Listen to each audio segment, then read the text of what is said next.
Hey, how's it going everybody? It's Tanner here, and welcome back to a new Ninjago video here on the channel. In today's video, we are going to be starting off a series of videos in which I rank the top 5 battles for each individual ninja. Now, it's been a while since I've done an actual ranking series, as most of my time is just kind of spent up making one-off videos of Ninjago, but I figured I'd go back into the, habit of making top 5s and top 10s, because I know that a lot of you guys miss those, and I miss making them. So let's go ahead and get started here by talking about the top 5 battles that Kai has participated in.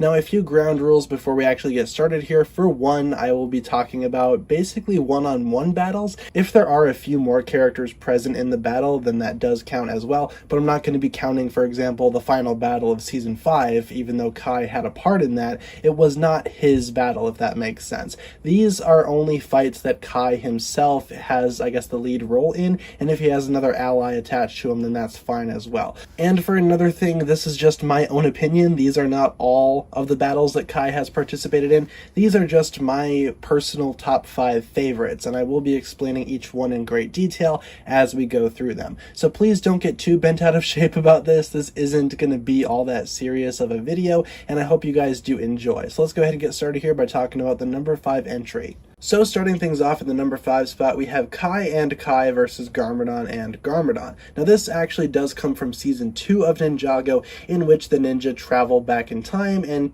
almost kind of reset history, but this battle kind of reverses that. Kai actually allies with a previous version of himself, his past version of himself, and they face off against Garmadon, who has also allied with the previous version of himself. The two Garmadons are armed with the mega weapon, and Kai is simply just armed with the Sword of Fire. Now this battle is kind of interesting for a few reasons. For one, it actually shows a ninja allying with a past version of himself, which is something that a lot of other battles in Ninjago can't really say. And also this battle does introduce, another battle between, a past version of something and the present version of something, that being the golden weapons. Of course, the mega weapon is made up of all 4 golden weapons, and Kai is only armed with the Sword of Fire, but still having that kind of opposition as a parallel to the actual opposition between the people in the fight, that was always really cool to me. Also, something that was always really cool to me growing up and watching this fight was the interactions between the two past Kais. Rather than be, confused as to what's going on, the two Kais immediately just go straight into the battle just because of their headstrong nature,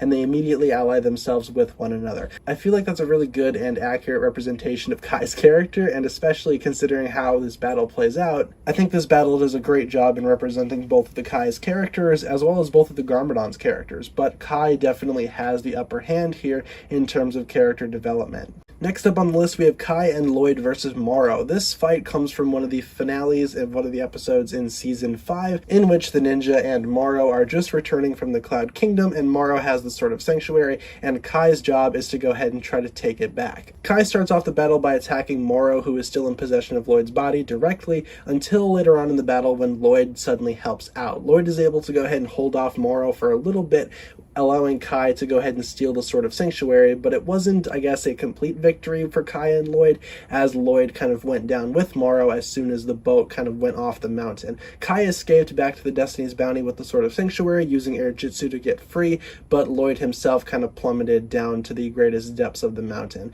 Now, of course, this is kind of disappointing, but I do understand why this was done. This battle was very personal for Kai, as throughout this season he was kind of, feeling guilty for the fact that Lloyd was, compromised by Moro because of the promise that Kai made to Lloyd, in which Kai promised to basically treat Lloyd like a younger brother and take care of him and watch over him always. So in that sense, I can see why Kai would be very, emotionally torn during this battle. He's basically having to fight his best friend, and having his friend fly off the mountain like that was not an easy decision for him to make. But he escaped with the Sword of Sanctuary, as he understood that this was the next best thing, and it would be the thing that would lead the ninja to victory, or at least one of the key components that would help the ninja in their struggles against Moro and his ghost army. Next up on the list in the number 3 spot, we have Kai versus Karloff. Now this is specifically their first interaction in Season 4, immediately when the Tournament of Elements, all meets up with one another. Kai and Karloff immediately have this kind of standoff attitude towards each other, especially when Karloff tries to go ahead and make advances towards Skylar. Especially considering how Kai feels about Skylar, he was not about to let that happen, and that sort of initiated the fight.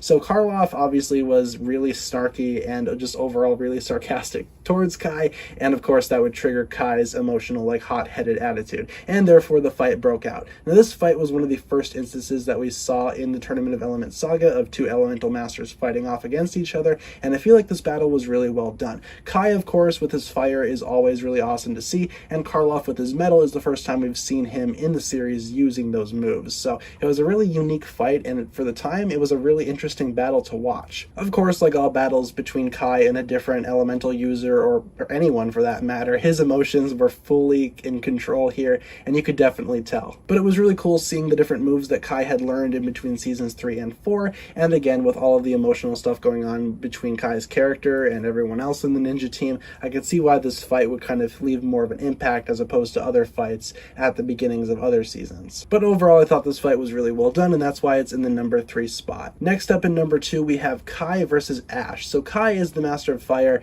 and Ash is the master of smoke. Those two concepts pretty much blend together perfectly, and this battle definitely shows that. This is one of the rounds in the Tournament of Elements in which Master Chen was putting each ninja against various allies in order to go ahead and try to eventually make them fight one another. But Kai versus Ash was one of the first battles that we saw a ninja participate in the Tournament of Elements, and Kai absolutely destroys Ash. Well, for a time it was pretty evenly matched. I mean, Kai and Ash being elemental, I guess, users of the same caliber, they were both kind of capable of knowing what the other one was thinking, and that's very evident with the way that they were fighting here. Kai would launch an attack, Ash would dodge, Ash would launch an attack, Kai would dodge. For a second there, Kai was very hesitant to use his firepower until he received some encouragement from Lloyd, in which he finally got the green light to go ahead and use his power for whatever reason.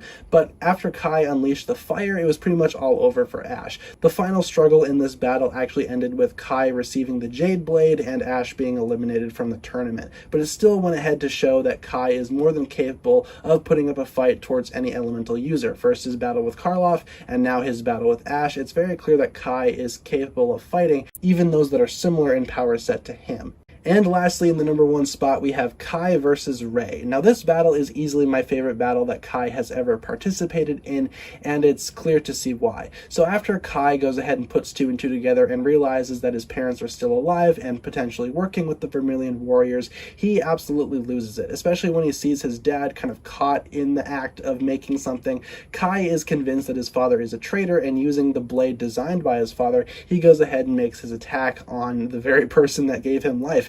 And in my opinion, that's as personal as you can get. Again, with Kai's fights, a lot of them tend to be really emotionally driven, and this battle is pretty much the catalyst of everything that Kai was facing in previous battles. He goes all out here because he's just that angry and he's that fired up, and he's not afraid to go ahead and launch out fire attacks towards his own father, even if it is his father, and he's well aware of his relation to this guy. He just does not care, and I feel like that's what drives his character even further. Of course, that's not something that I'm saying is good, as this was a really big mistake made by Kai, but regardless, his battle with Rei was really well done. Rei, of course, fights back until he realizes that, oh, this is his son, this is Kai. As soon as Kai reveals his fire to Rei, Rei immediately backs down and kind of questions his actions until the battle is intervened by Nia and Maya, who go ahead and try to break things up and try to reunite the family once again. But this is the most, again, emotionally driven that we've seen Kai in any battle in Ninjago, at least in my own opinion, and all the fire and the fury was very evident within Kai's actions. It was there, and Kai really just did not care, and I feel like that's what makes this battle exceptional to watch. In my opinion, this is the best battle that Kai has ever partaken in the series, and that's why it deserves the number 1 spot on my list. So thank you so much for watching this video. We just went ahead and counted down the top 5 Kai battles in Ninjago. Feel free to go ahead and leave a comment down below talking about what your favorite battle is that Kai has ever participated in, and tell me what you think of my list. Would you rearrange things, or how do you think my list was? Leave your thoughts down below, and I look forward to reading what you guys come up with. We will be continuing the series for each individual ninja, but we started it off with Kai, and I hope you guys are excited to go ahead and see what we have in store on the channel for future uploads. With all that being said, be sure to like, comment, subscribe, do all that fun stuff, and check out the links down below in the description for my other forms of social media. As always, big shout out because that's my Patreon supporters, including once again the marvelous Jan. Thank you guys so much for watching this video. Once again, my name is TannerFishies, and with that I bid you farewell.